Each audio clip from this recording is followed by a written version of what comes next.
The crystal chandeliers cast dancing shadows across marble floors. Designer gowns sweep past polished shoes. This is the spring gala at a prominent New York museum where the city's elite gather to celebrate wealth disguised as charity. Jada Mitchell moves through the crowd in her black uniform and white apron, invisible the way servers always are. She balances a tray with the practiced grace of someone who has worked multiple jobs. Against her dark skin, a silver necklace catches the light. A crescent moon intertwined with a compass rose. Weathered, old, beautiful. A woman's voice cuts through the murmur. Isn't it inappropriate for the help to wear jewelry? Especially something so ostentatious. Heads turn. Whispers ripple. Jada's hand instinctively touches the necklace, the only possession from a past she can't remember. Then everything stops. Audrey Langston stands frozen. Her champagne glass slips and shatters. Her face drains of color.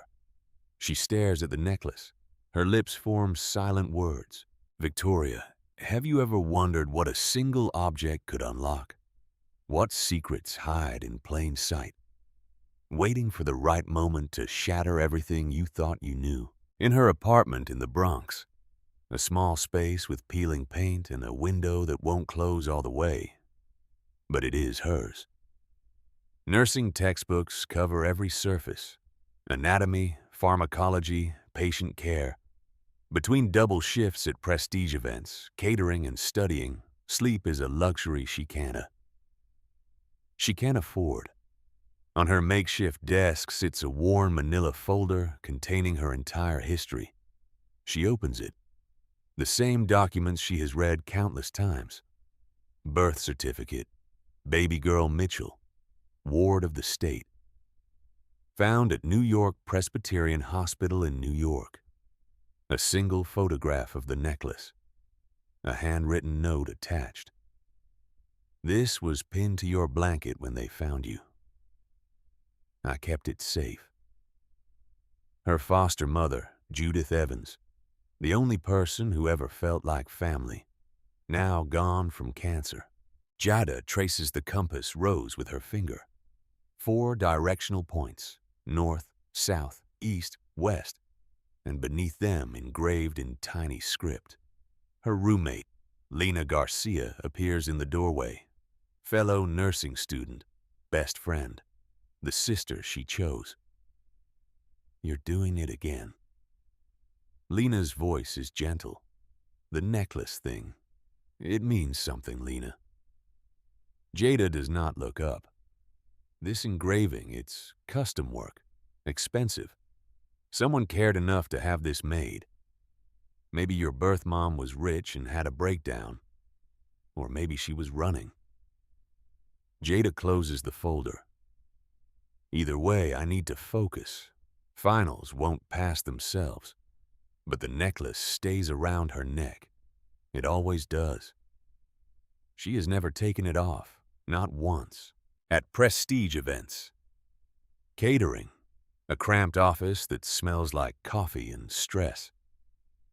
Greg Watson, Jada's supervisor, waves her in. Midlife, perpetually exhausted. 3 ex-wives, but decent enough. Big event coming up. He slides a file across his desk. The spring gala at a prominent New York museum. Audrey Langston is making some massive announcements. $500 million to children's charities. Jada knows the name. Everyone does. Audrey Langston, banking dynasty, widow of Charles Langston. Foundation work that has reshaped child welfare across 3 states. Childless, notoriously private, ruthlessly generous. We need reliable people. Greg taps the file. It is double pay. Tips from these folks. He whistles. Could be a month's rent in one night. Jada calculates. Double pay covers next semester's books. Maybe even catches her up on electricity. I'm in. Professional attire only. Greg's expression turns serious. No jewelry except simple studs. These people notice everything. They judge everything. Jada's hand moves to her necklace. This is no exceptions. Greg cuts her off. I'm serious, Jada. One complaint and we lose the contract. She nods, but her fingers stay wrapped around the silver crescent. She has never taken it off. Not for gym class, not for hospital clinicals, not for anyone. Tomorrow will not be different. At the same moment across Manhattan, the Langston family mansion sprawls in 15,000 square feet of history and grief. Audrey Langston sits in her private study. Lawyers and financial advisors crowd the room.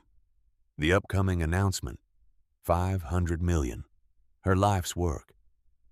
But her attention keeps drifting. Above the fireplace hangs a portrait. A young woman with auburn hair and laughing eyes. Around her neck, a silver crescent moon necklace. Rachel Langston, her daughter. Audrey's assistant, Ryan Hayes, notices her distraction. Sharp, loyal, been with her for years. Mrs. Langston, the speech revisions. Audrey blinks. Rachel would have loved this work, helping children. Ryan's expression softens. She'd be proud of you, would she? Audrey touches the compass rose brooch pinned to her lapel that matches the necklace in the portrait. I couldn't save her. I couldn't even save her baby. The room goes quiet. Everyone knows the story. The tragedy that broke Audrey Langston. Rachel, pregnant, car accident, brain dead by morning. The baby did not survive the emergency surgery. Audrey buried them both, mother and child. The necklace disappeared that night. Rachel's personal effects at New York Presbyterian Hospital, gone despite private investigators, despite a reward, gone like her daughter, like her grandchild. Ryan clears his throat. The gala. It is about moving forward. Is it? Audrey looks at the portrait, at the necklace frozen in oil paint. Or is it about pretending the past does not haunt us? She commissioned that necklace in Florence. Mother-daughter trip, 2 matching pieces, 1 necklace for Rachel, 1 brooch for herself, both engraved with the date they would return to collect them. They never made that trip. Rachel died. The necklace was around her neck when the paramedics brought her in. By morning it was gone. Audrey has spent years wondering who took it, why. Was it a simple theft or something darker? At the gala, she will stand before New York's elite and talk about hope, about giving children a future. She will smile. She will inspire. She will pretend her heart is not a graveyard, because that is what you do when you are Audrey Langston. You survive 2 women, 2 lives, 1 lost object. Fate will force them into the same room and nothing will ever be the same. The gala. Moments after the champagne glass shatters, security moves fast. 2 men in black suits appear beside Audrey. Ryan rushes through the crowd, but Audrey does not move. Cannot move. Her eyes stay locked on Jada, on the necklace. The ballroom falls silent. New York's wealthiest hold their breath, watching a billionaire stare at a server. Audrey's voice breaks the silence. Barely a whisper, but it carries. Where did you get that necklace? Jada's heart hammers. Every eye is on her, judging, assuming. She has been in this position before. Always an outsider, always suspected. It is mine. Her voice is steadier than she feels. I have had it since I was a baby. That is impossible. Audrey takes a step forward, her hands trembling. I had that necklace made. Custom in Florence. There is only one. The crowd murmurs louder now. Accusations floating in the air. Stolen. Must be stolen. A woman steps forward. Midlife. perfectly tailored dress, a smile that does not reach her eyes. Diane Langston, Audrey's daughter-in-law by marriage to her late nephew. Mother Audrey. Diane's voice drips with concern. Perhaps we should discuss this privately. I am sure there is a reasonable explanation. Her tone says there is not, but Audrey ignores her, moves closer to Jada. Her eyes are desperate, hungry, seeing something no one else can see. May I? Audrey's hand reaches out, stops inches from the necklace. Please. Jada wants to run, to disappear like she has learned to do her whole life. But something in Audrey's eyes stops her. Not anger, not accusation. Grief. Raw. Devastating. Ancient. Jada nods. Audrey's fingers touch the silver. Trace the compass rose. Find the engraving on the back. Her breath catches. The knees buckle. Ryan catches her. It is real. Rachel's necklace, in a private room off the main hall. Jada sits across from Audrey. Ryan stands nearby. 2 others have joined them. Detective Michael Torres, NYPD, semi-retired but on the Langston family retainer, and Dr. Lisa Washington, family reunification specialist, lawyer, sharp eyes that miss nothing. I am not pressing charges. Audrey speaks first. Direct. I need to understand how you have that necklace. Jada's hands grip her knees. I was abandoned. Infant outside New York Presbyterian Hospital. The necklace was pinned to my blanket. That is everything I know. The room temperature drops. Audrey's face transforms. Color draining. Hands shaking harder. According to my intake papers, yes, Ryan and Detective Torres exchange looks. Torres speaks carefully. Mrs. Langston's daughter, Rachel, died at New York Presbyterian Hospital. Brain aneurysm following a car accident. The words hang in the air. Impossible. Terrible. True. Dr. Washington leans forward. Miss Mitchell, do you have medical records? Birth documentation. Just what the state gave me. Jada pulls papers from her purse. Always carries them. Her entire identity in a folder. Generic birth certificate. No parent names. No history. Audrey's hands shake as she removes her compass rose brooch. Places it on the table beside Jada's necklace. They are unmistakably matched. Same metalwork. Same patina. Same tiny maker's mark underneath. Alessandro Ferretti, Florence, the jeweler Audrey commissioned. Rachel was pregnant when she died. Audrey's voice fractures, breaks. The doctors told me the baby did not survive. Emergency C-section. Too much trauma. They showed me. They said it was over. Silence crashes through the room. Detective Torres clears his throat. Mrs. Langston, if you are suggesting... I am not suggesting. Audrey's business voice surfaces, sharp, commanding. I am stating facts. My daughter died at that hospital. A black infant was found abandoned at that same hospital, wearing my daughter's necklace. I want to know what happened. Jada's world tilts, spins. Are you saying I might be... I am saying we need DNA tests. Audrey's eyes meet hers immediately, in a 24-hour medical lab in Manhattan. Cheek swabs, labels, chain of custody forms, expedited processing. Audrey pays without blinking. While they wait, Detective Torres opens his laptop. Digital archives from New York Presbyterian Hospital.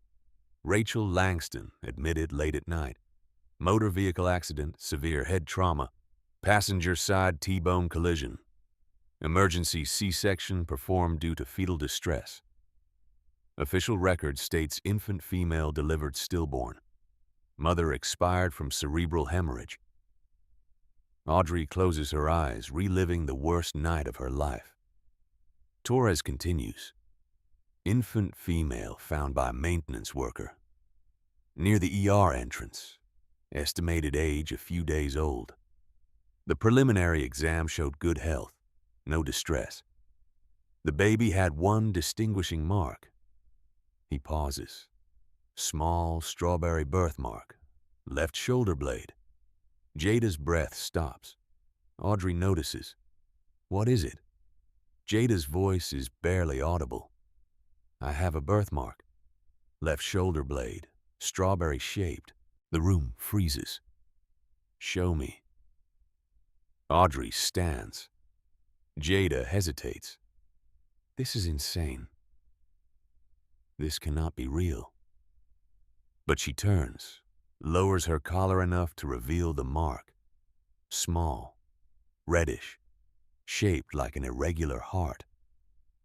Audrey's sob tears through the quiet. Rachel had the same mark, exactly the same location. Her father had it. Charles's mother documented it in all the family medical records, worried it was vascular. Ryan's face goes pale. If the baby survived, why would they report her stillborn? Dr. Washington's voice is grim, professional. Either catastrophic medical error, or someone deliberately falsified the records. Detective Torres finishes. Audrey stands, her grief transformed into something harder, colder, more dangerous. Find out who delivered that baby. Find out who signed the death certificate. Find out who was in that delivery room. Her voice could cut glass. And find out why my granddaughter was abandoned like garbage while I buried an empty coffin. The DNA results arrive via secure email. Dr. Washington opens the attachment. Her hands are steady, professional, but her eyes betray emotion. She reads aloud, each word landing like a hammer. Probability of biological relationship between Audrey Langston and Jada Mitchell. She pauses. 99.97%. The room erupts. Diane Langston, who inserted herself into this meeting, goes pale. That is impossible. I was there. I saw Audrey at the funeral. You saw a funeral for my daughter. Audrey's voice is still. No one showed me the baby. They said it would be too traumatic. Jada cannot breathe, cannot think. Years of foster homes, poverty, loneliness, questions no one could answer, all because of a lie. Why? Her voice breaks. Why would someone do this? Ryan's expression darkens. Maybe we should ask who benefited from Rachel's death. All eyes turn to Diane. Her face flushes. How dare you? I was not even married to Thomas then, but you were dating him. Ryan's voice is quiet, deadly. You were at the hospital that night. The temperature drops. Detective Torres opens a new file. Let us talk about the delivery room. Who was there? Who had access? Who signed what? These are the kinds of stories that remind us sometimes. The most touching stories are buried under decades of lies. And someone was willing to destroy a life to keep those lies hidden. Who falsified the hospital records?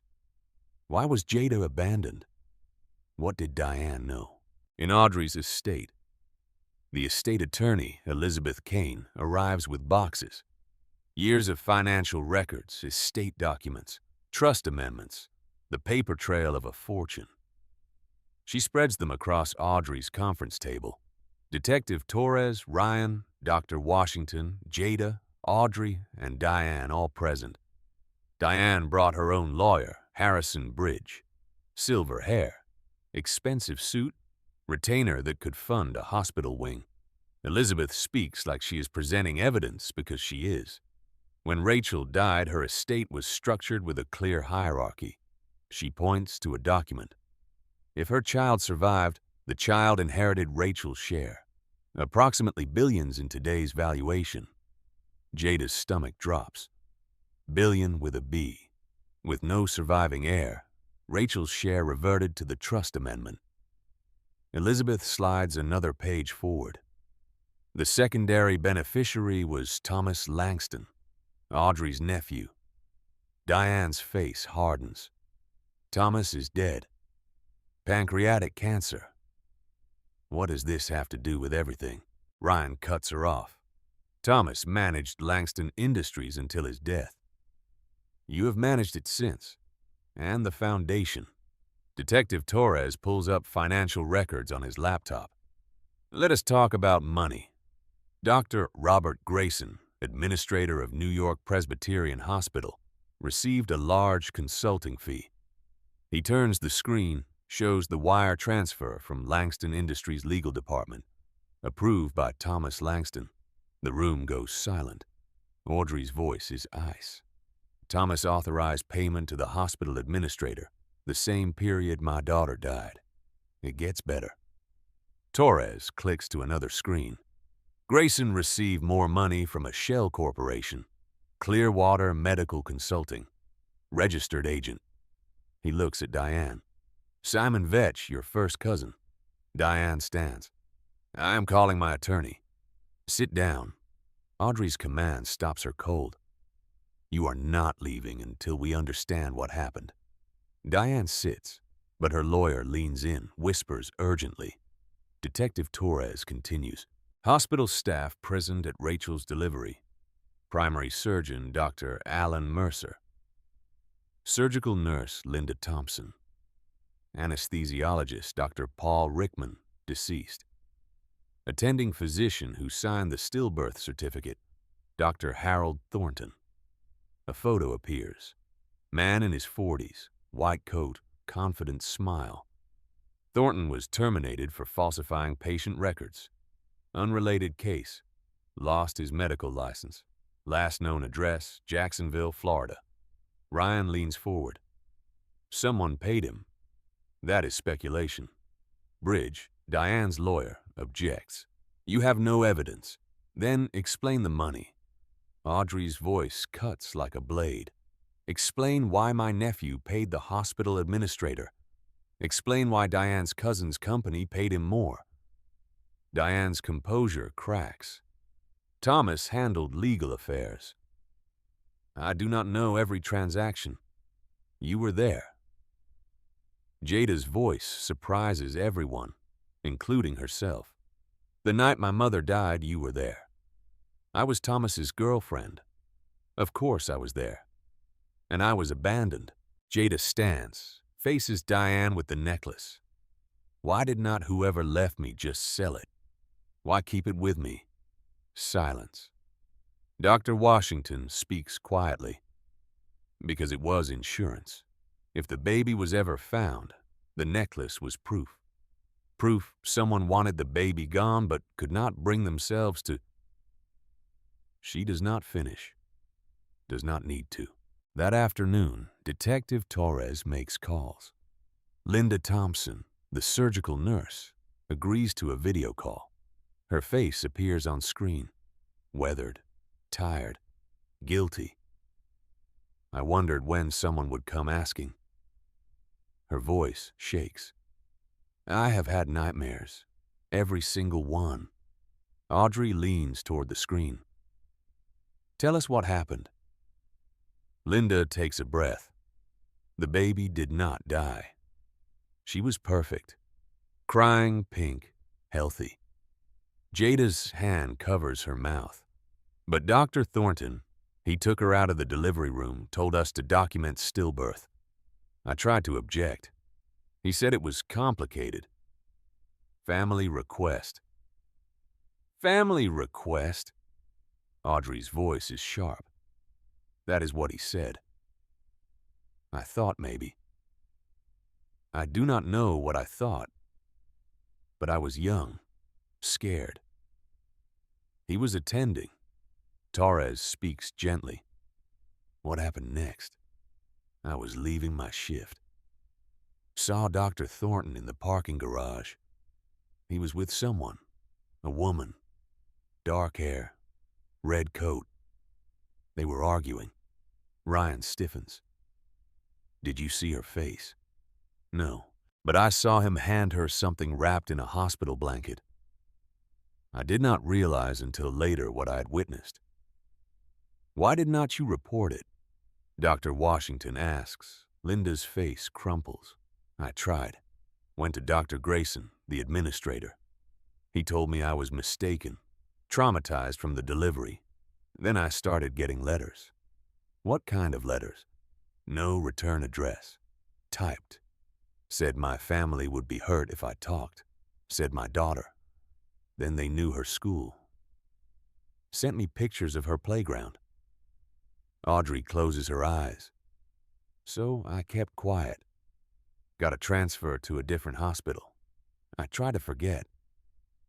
Linda wipes tears. I am sorry. I am so sorry. Jada cannot speak, cannot process. They threw her away, threatened a woman into silence, all for money. Detective Torres pauses the recording. Linda, the woman you saw, the red coat. Can you describe anything else? Expensive, designer Burberry maybe. And she was tall, confident, moved like someone used to giving orders. Ryan's face goes white. Diane had a red Burberry coat. I remember, because Thomas bought it for her. All eyes turn to Diane. She is pale, shaking. Thousands of women own red coats. This is absurd. You are building a conspiracy from... Take a polygraph. Audrey's voice is cold, merciless. If you have nothing to hide, I do not have to prove my innocence. Actually, Bridge says quietly, given the evidence, you might want to cooperate. Even her own lawyer sees it. That night, Audrey's study. Jada sits by the window, looking at the city lights, trying to process that she is a billionaire's granddaughter, that her entire life was a lie, that people destroyed her for money. Audrey enters with tea, sits beside her. I do not know how to be a family. Jada's voice is small. I do not know how to be your granddaughter. I do not know how to be a grandmother. Audrey's honesty is gentle, but we will learn together. They threw me away. Jada's voice breaks. Like I was garbage. No. Audrey takes her hand. They stole you. They are not the same thing. You were wanted desperately. I just did not know you existed. Jada looks at her. This woman who is a stranger, who is her grandmother, who lost so much. What if we cannot prove it? What if they get away with it? Audrey's eyes harden. They will not. I promise you that. A knock on the door. Ryan enters, face grim. Detective Torres found Dr. Thornton in Florida. He is willing to talk. Audrey stands. Then we go to Florida. There is something else. Ryan hesitates. Keith Mallory, private security contractor. He has been asking questions about Jada, following her. Who hired him? Langston Industries Security Division. Approval code traces to Diane. These real-life stories teach us when the powerful feel threatened. They do not just hide the truth. They hunt it. And Jada just became the target. In Jacksonville, Florida. Detective Torres and Ryan stand outside a rundown apartment complex. Peeling paint, broken railings, the smell of desperation. Dr. Harold Thornton lives here now. 3rd floor, Unit 312. Torres knocks once, twice. Footsteps shuffle inside. The door opens. A man appears. Hollow eyes, shaking hands. The ghost of the confident doctor from the photo. Dr. Thornton. Torres shows his badge. Thornton's face drains. I knew someone would come eventually. He does not ask why they are there. He already knows.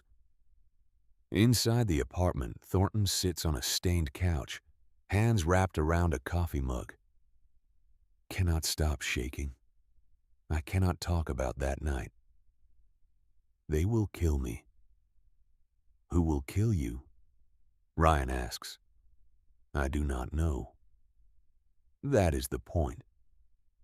Thornton's voice cracks. I have been running for years, changing addresses, using cash. They still find me. Torres leans forward. Tell us what happened. Thornton closes his eyes. I was paid cash delivered to a P.O. box in installments.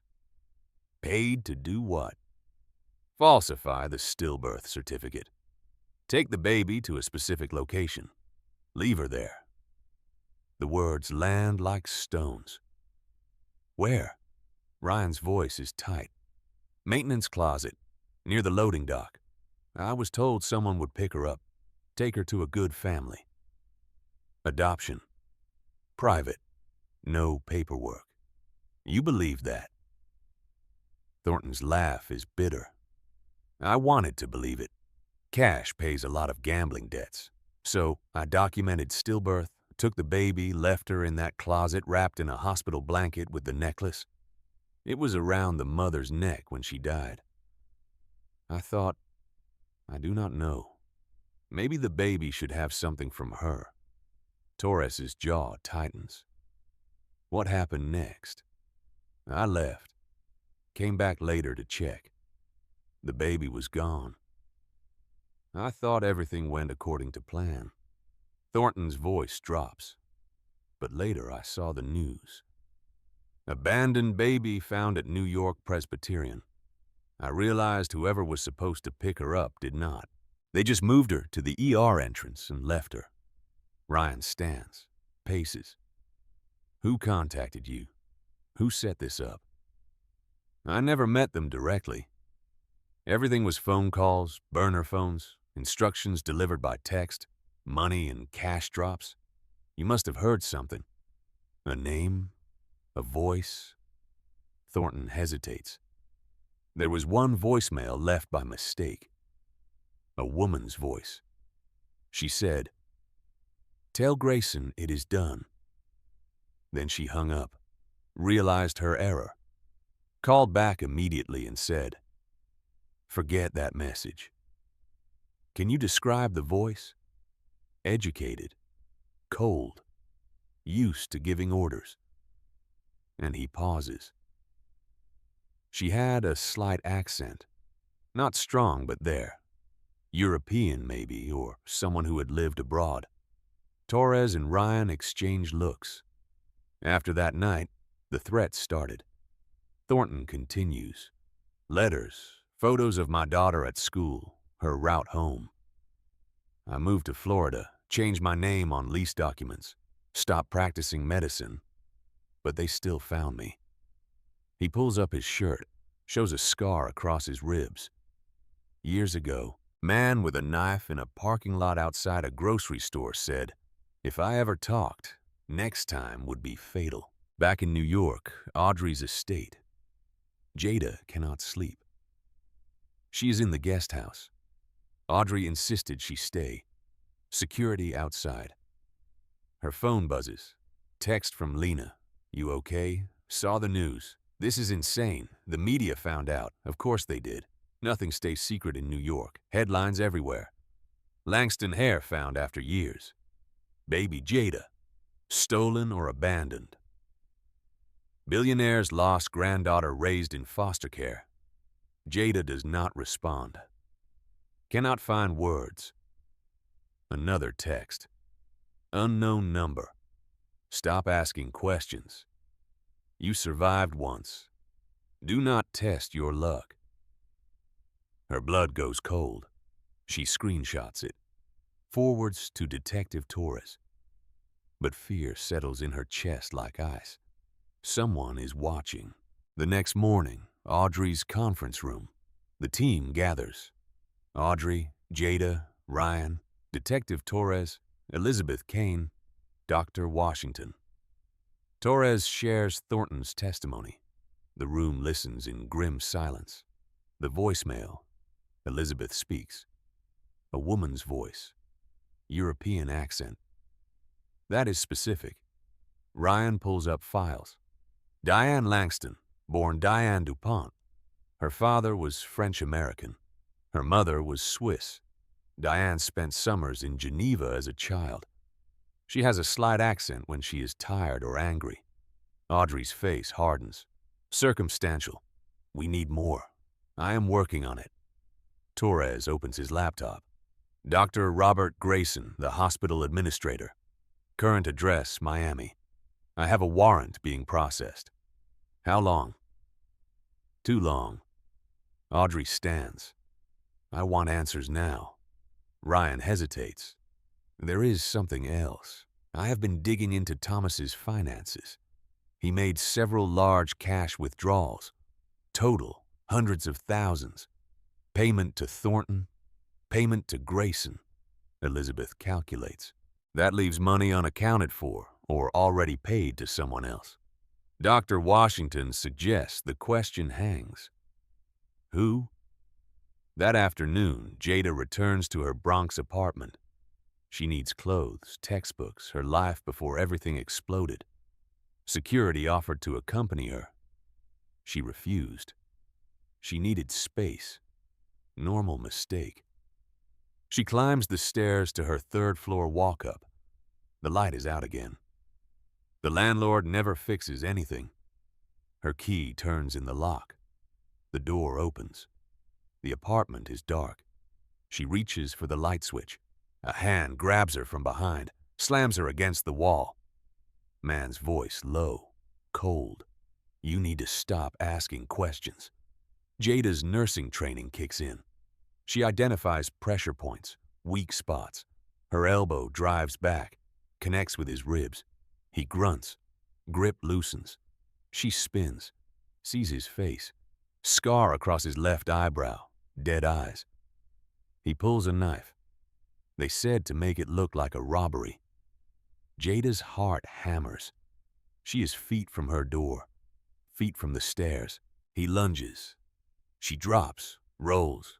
His knife hits the wall where she was. She runs down the stairs. He is behind her. Heavy footsteps, getting closer. She bursts onto the street, screaming. People turn. The attacker stops at the door, sees witnesses, vanishes back inside. Jada collapses on the sidewalk, shaking. A woman calls emergency services. Later, police station. Detective Torres reviews security footage. The camera caught the attacker entering Jada's building. Facial recognition runs. Keith Mallory. Torres pulls up a file. Private security contractor works for corporate intimidation firms. Specialty making problems disappear. Who hired him? Audrey demands. She arrived within minutes of hearing about the attack. Langston Industries Security Division. Payment authorized recently. Ryan pulls up the approval code. His face goes pale. Diane's digital signature.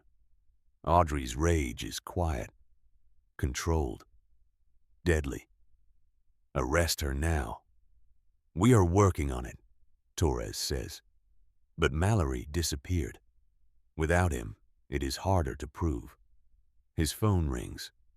He answers, listens, his face changes. Keith Mallory was found dead in his apartment an hour ago. Single gunshot. Apparent suicide.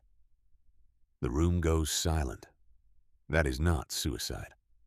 Ryan says what everyone is thinking. That is tying up loose ends. Jada sits in the corner processing. Someone tried to kill her, then killed the killer. To cover tracks, Audrey sits beside her, takes her hand. You are staying at the estate. No arguments. Jada does not argue. Cannot. That night, a phone call. Detective Torres's phone rings. Unknown number, Detective Torres. A man's voice, old, weak. My name is Father Joseph Reyes. I am a priest. Hospice care. I've been following the Langston case in the news. How can I help you, Father? It is what I can help you with. The priest coughs. I am dying. Heart failure. I need to speak with Mrs. Langston. It is about Thomas, her nephew. Torres sits up straight. What about Thomas? He came to confession. Days before he died. He was tormented. Could not find peace. Father, the seal of confession. Thomas asked me to break it if the truth ever came out. He gave me written permission. Signed. Notarized. The priest's breathing labors. He told me what he did. All of it. But he was not the one who planned it. Torres's pulse quickens. Who planned it?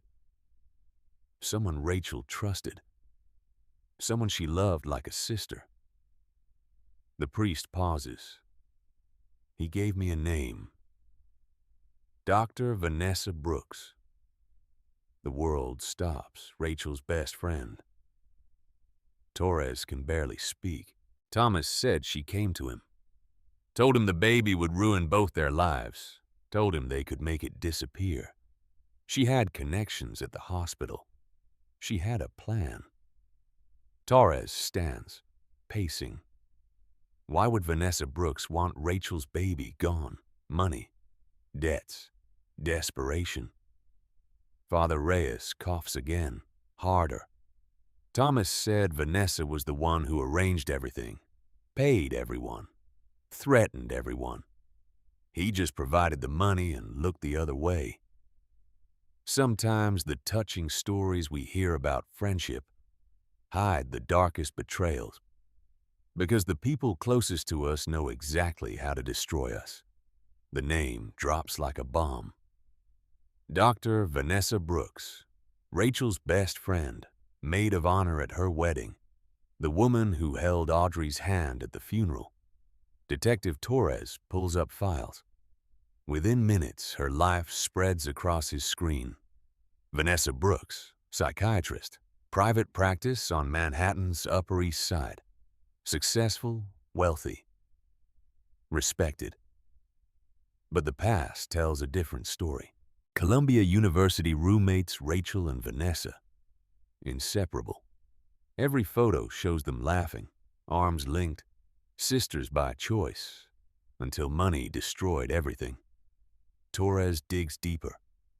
Vanessa married Marcus Brooks, hedge fund manager. The divorce was brutal. Marcus's lawyers argued Vanessa contributed nothing to his wealth. Prenuptial agreement gave her minimal settlement. Vanessa fought back. Rachel testified as a character witness, spoke about Vanessa's support during Marcus's business ventures, her sacrifices. It did not matter. The judge sided with Marcus. Vanessa got crushing legal debt. But here's where it gets interesting. Rachel co-signed a loan for Vanessa, using Langston Foundation funds as collateral. Audrey never knew. She forged my signature. Audrey's voice shakes with rage. That loan was never authorized. Elizabeth Kane confirms. If Rachel died and her heir was eliminated, the loan would be written off as a loss. Vanessa keeps the money. No one asks questions. Ryan pulls up more records. Marcus Brooks died. Boating accident. Investigation ruled it accidental. He was drinking, fell overboard, drowned. Dr. Washington notes the will. Marcus promised to change it, But without proof and with Vanessa as the previous beneficiary, courts awarded Vanessa the full estate through a legal loophole. Torres does the math. Millions from Marcus, millions from Rachel, all within a short period. And all she needed was for Rachel and the baby to disappear. Jada's voice is hollow. The pieces fit. Perfect. Terrible. True. Detective Torres makes a call. Dr. Vanessa Brooks. This is Detective Michael Torres, NYPD. I would like to ask you some questions about Rachel Langston.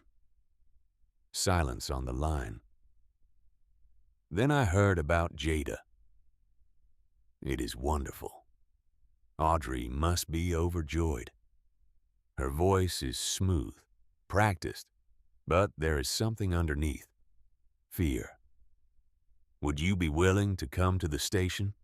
Clear up some timeline questions?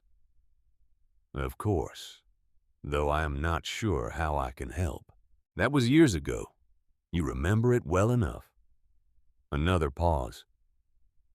Rachel was my best friend. You do not forget losing someone like that. No. Torres's voice hardens. You do not. They arrange a meeting. Vanessa agrees too easily, like she has been expecting this. The next day, police station. Dr. Vanessa Brooks arrives early. Designer suit, designer bag, lawyer in tow. Douglas Wright. Expensive, ruthless. She sees Audrey in the conference room. Her mask slips for half a second, then reconstructs. Audrey, it has been too long. She moves to embrace her. Audrey steps back. Do not. Vanessa's smile falters. She sits. Right beside her. Detective Torres, Ryan, Dr. Washington, and Elizabeth Kane fill the room. Recording equipment running. Dr. Brooks, thank you for coming. Torres begins. We are investigating the events surrounding Rachel Langston's death, specifically the disappearance of her baby. I thought the baby died. Vanessa's voice is careful. The baby is alive, sitting right there. Torres gestures to Jada. Vanessa looks, really looks. Her face does not change, but her hands grip her bag tighter. How wonderful. You must be thrilled, Audrey. Audrey says nothing, just stares, dissecting. Torres continues. We have testimony placing you at New York Presbyterian Hospital the night Rachel died. Of course I was there. Rachel was my best friend. We have financial records showing Rachel co-signed a loan for you. Vanessa does not blink. Rachel was generous. She helped me through a difficult divorce. We have phone records. Torres slides papers across the table. Calls between you and Dr. Robert Grayson in the period before Rachel died. Why were you calling the hospital administrator? I do not recall. That was years ago. We have testimony from Dr. Harold Thornton. He says a woman with a European accent gave instructions to falsify the stillbirth certificate. Vanessa's lawyer leans in. My client does not have to respond to hearsay. We have a voicemail. Torres plays it. The audio is old, scratchy, but clear enough. A woman's voice. Tell Grayson it is done. Vanessa's face remains neutral, but a vein pulses in her neck. That could be anyone. We have witness testimony. Torres presses. Linda Thompson, surgical nurse. She saw Dr. Thornton hand a blanket-wrapped bundle to a woman in a red coat. Parking garage. Diane had a red coat. We have testimony from Thomas Langston given to Father Joseph Reyes on his deathbed. Torres plays the recording. Father Reyes' voice, weak but clear. Thomas confessed everything. He said Vanessa Brooks came to him. Told him Rachel's baby would ruin both their lives. She had a plan. Contacts at the hospital. All Thomas had to do was provide money and stay quiet. The room goes silent. Vanessa's mask cracks just slightly. Thomas was dying. Delirious. This is inadmissible. Actually, Elizabeth Kane says Thomas signed a notarized statement giving Father Reyes permission to break the seal of confession if the truth emerged. It is admissible. Wright whispers urgently to Vanessa. She shakes her head. Torres leans forward. Your ex-husband, Marcus, died shortly after Rachel. Boating accident. We reopened that investigation. Found a witness. Boat mechanic Carl Jennings. He was paid to tamper with the safety equipment. He slides a photo across. Jennings signing a sworn statement. He identified you as the woman who hired him. Vanessa's breathing quickens. This is a setup. You are trying to frame me because you need someone to blame. We have bank records. Ryan speaks now. Cash withdrawals from your account. The same week Thornton and Grayson were paid. Circumstantial. We have a motive. Audrey finally speaks, voice like ice. You were drowning in debt. Rachel had everything you wanted and her baby stood between you and millions. Vanessa's eyes flash. Rage pure, unfiltered. You have nothing.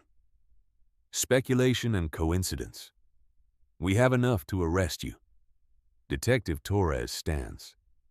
Dr. Vanessa Brooks, you are under arrest for conspiracy to commit kidnapping, fraud, and conspiracy to commit murder. Wright shoots to his feet. This is outrageous. You will be hearing from... But something breaks in Vanessa. Years of pretending, of hiding, of fear. It shatters. She stands, pushes Wright aside. You want the truth? Her voice rises. Fine. Yes, I did it. All of it. Wright grabs her arm. Vanessa, stop talking. She shakes him off. Rachel had everything. Her composure explodes. Money, family, love. And she was going to waste it playing Mother Teresa. That baby would have inherited billions while I had nothing. Audrey stands, hands shaking with rage. So, yes, Vanessa is screaming now. I convinced Thomas to help me. Yes, I paid Grayson and Thornton. Yes, I told them to abandon the baby because I could not risk her growing up and asking questions.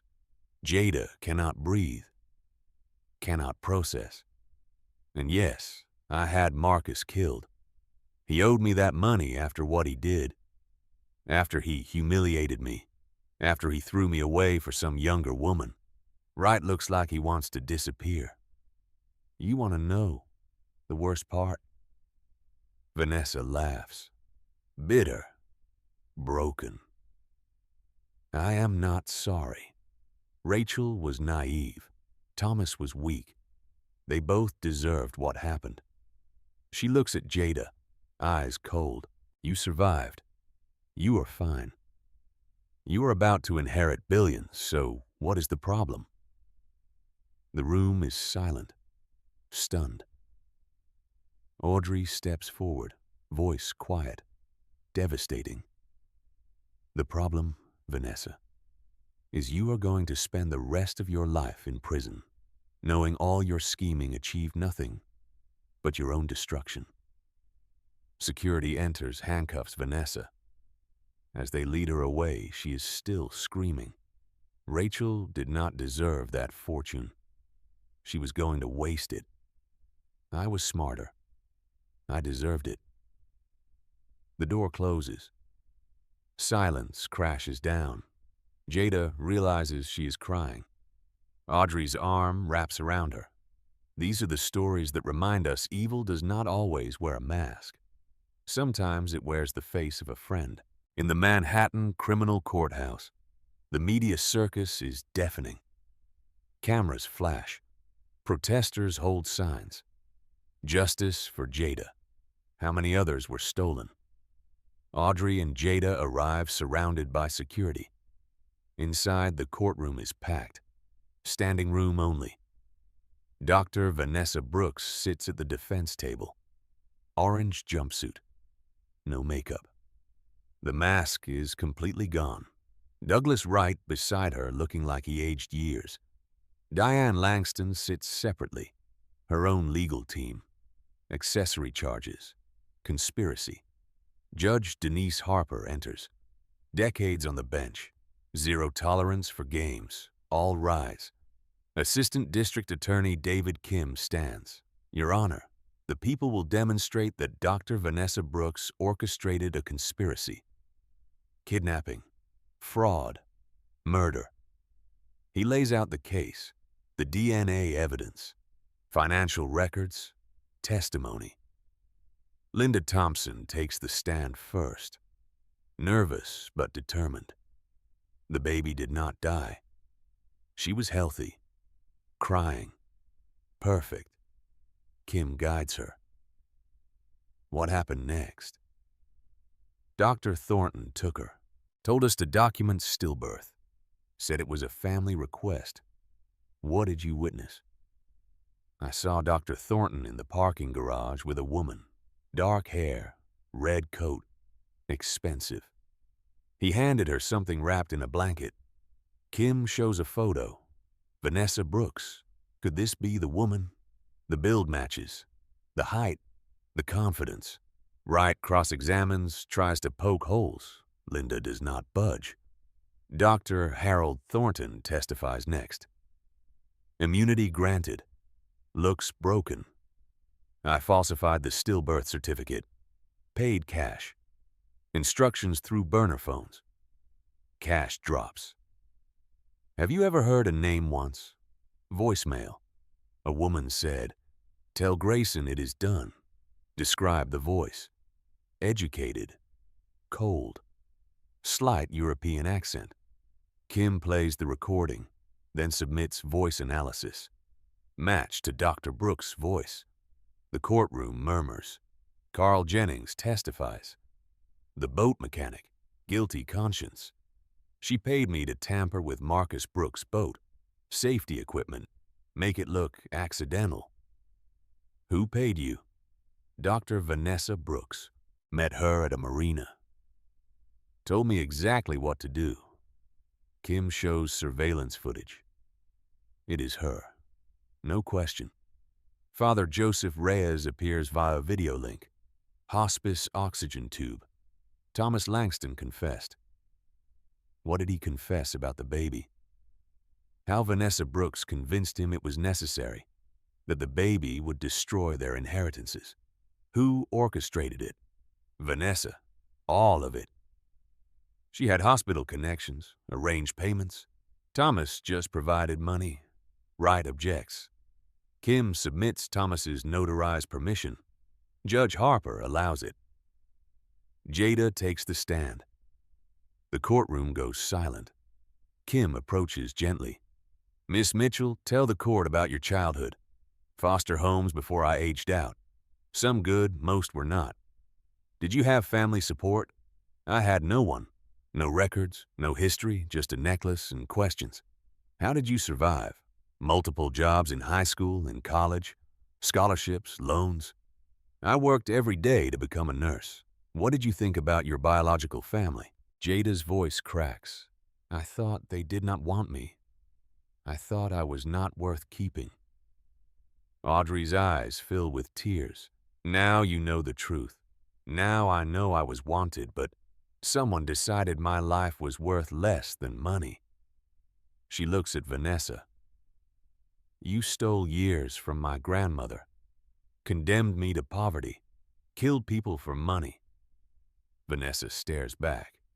No remorse. Wright cross-examines.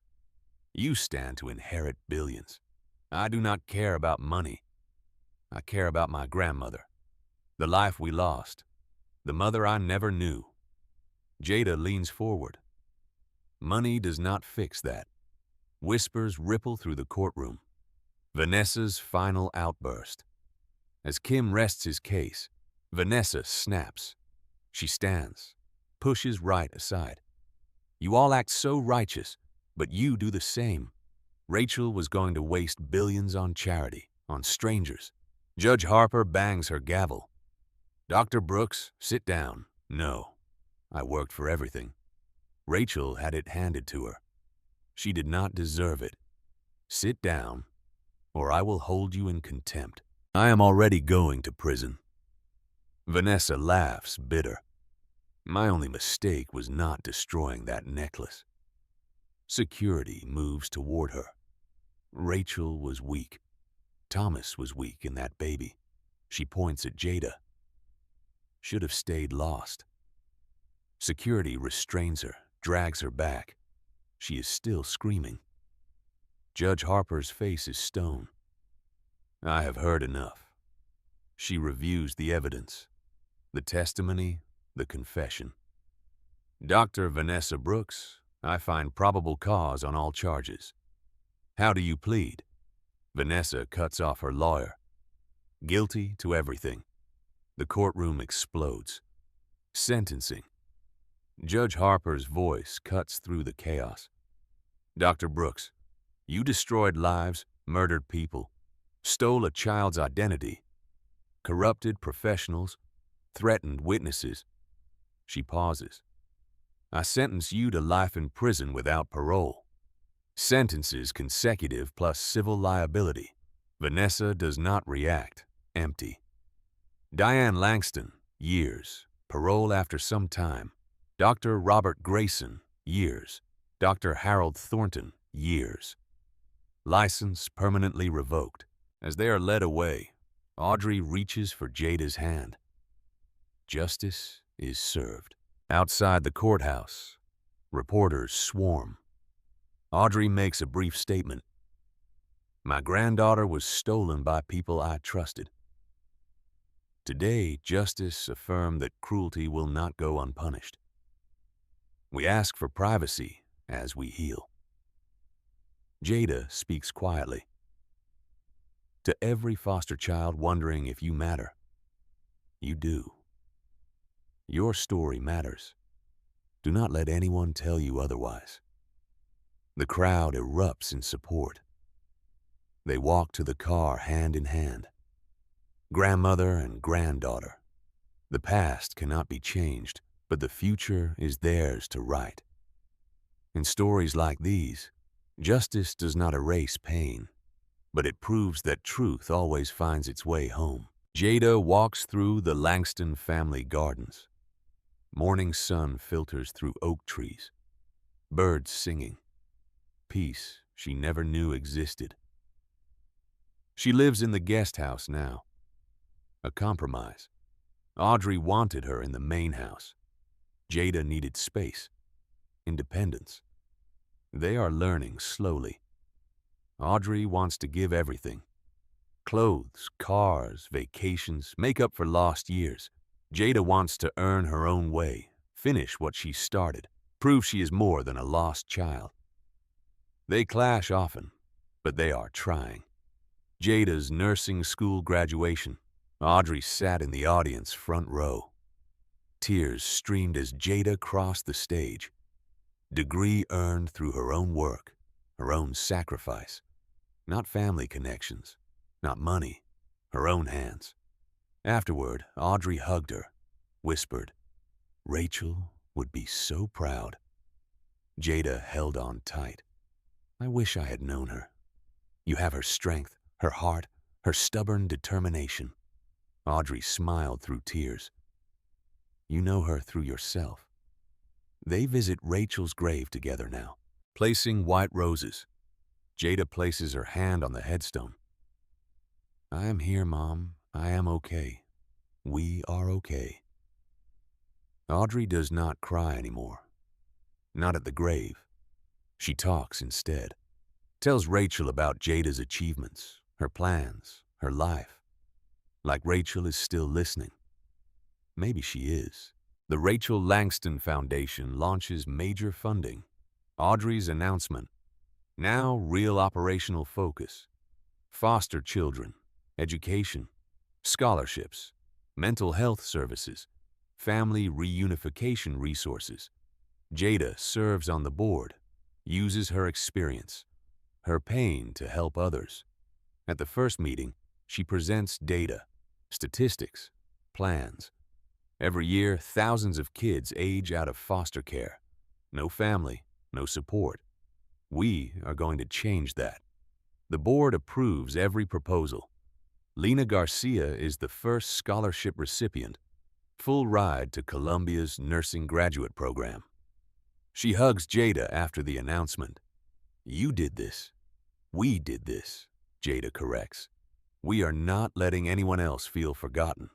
System changes ripple outward. The Jada Mitchell Act passed the New York State Legislature.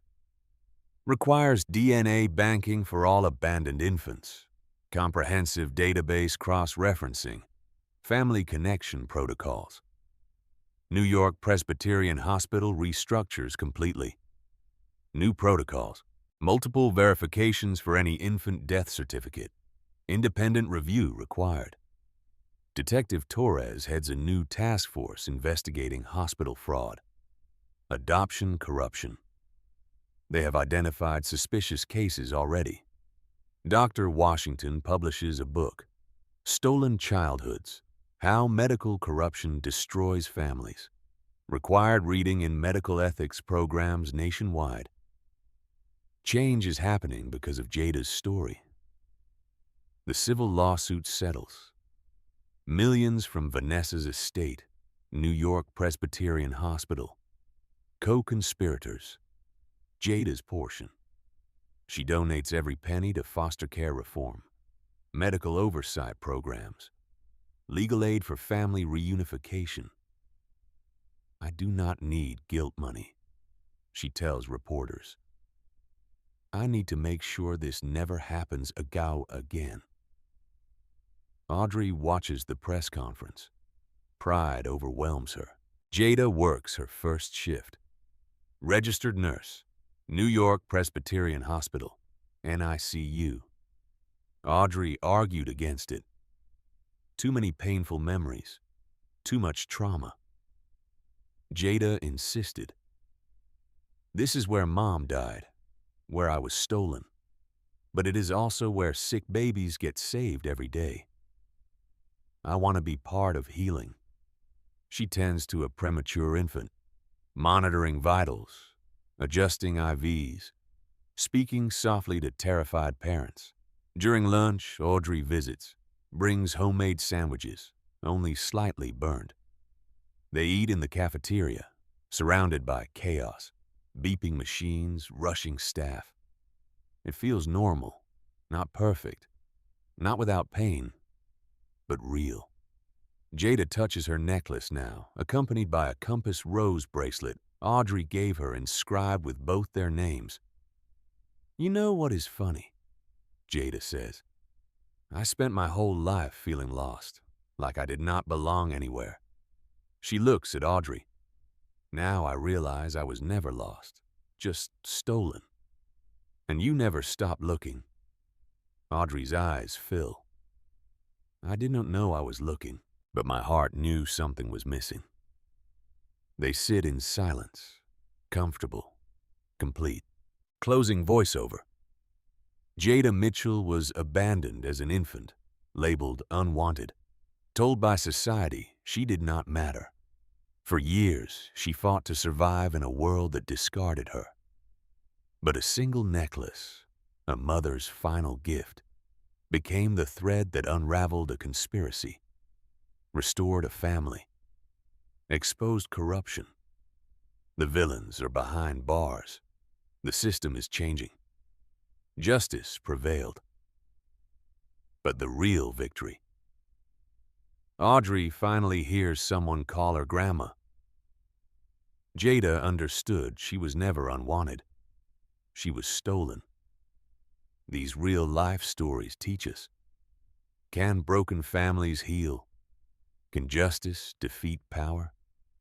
Can one person's courage change everything? Jada's story answers yes.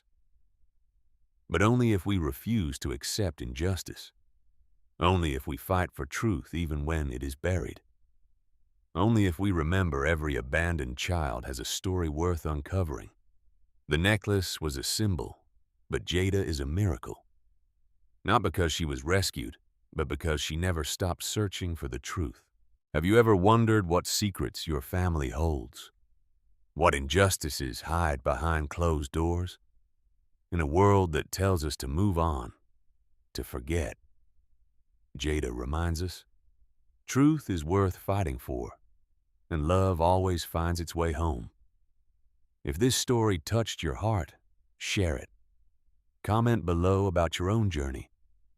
Subscribe to hear more touching stories about real people overcoming impossible odds.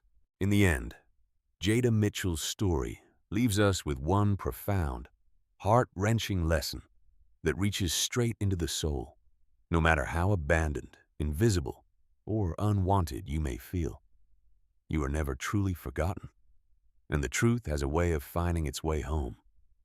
For years, Jada fought through foster homes, poverty, and endless questions, clinging only to a silver necklace that whispered of a past she couldn't remember. She believed she had been thrown away like something worthless. But that very necklace, a mother's final act of love, became the quiet thread that unraveled decades of lies, betrayal by someone her mother trusted like a sister, and a conspiracy born from pure greed. It reunited her with a grandmother who had mourned her every single day, proving that love can survive even the cruelest deceptions. Jada's journey shows us that the people we trust most can sometimes hurt us the deepest. Yet real family is forged not just by blood but by courage, resilience, and the stubborn refusal to stop searching for the truth. Her pain became power.